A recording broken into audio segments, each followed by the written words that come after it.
چاہیے۔ حضرت داتا علی حجویری رحمۃ اللہ علیہ نے کشف المحجوب کے اندر لکھا، فرمایا کہ ایک شخص تھا کہ اس نے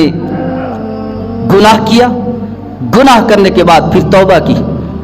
پھر توبہ توڑ کر پھر گناہ کر بیٹھا، پھر توبہ کی، پھر توبہ کر کے گناہ کر بیٹھا۔ اسی طرح 70 مرتبہ اس نے گناہ کیے اور 70 مرتبہ اس نے گناہ کو توڑا، توبہ کی، پھر توبہ کو توڑ کر گناہ کر بیٹھا۔ 70 مرتبہ اس نے گناہ کیے، 70 مرتبہ اس نے توبہ کی، 70 مرتبہ توبہ کرنے کے بعد پھر بھی گناہ کر بیٹھا۔ اب گناہ کر کے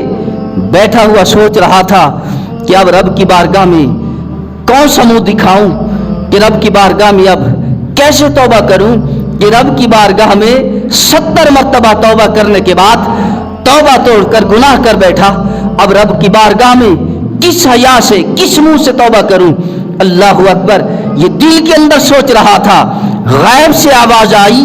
رب کائنات نے فرمایا کہ اے فلاں شخص، یہ تیرا ظرف ہے کہ 70 مرتبہ گناہ کرنے کے بعد 70 مرتبہ توبہ کی اور 70 مرتبہ توبہ کرنے کے بعد پھر گناہ کر بیٹھا۔ اب دل کے اندر سوچ رہا ہے کہ رب کی بارگاہ میں توبہ کیسے کروں۔ اللہ اکبر، رب کائنات نے فرمایا یہ تیرا ظرف ہے، میں رب کریم کا ظرف دیکھ، اگر تو 70 مرتبہ توبہ توڑنے کے بعد بھی گناہ کر بیٹھا ہے، اگر اب بھی تو میری بارگاہ میں توبہ کر لے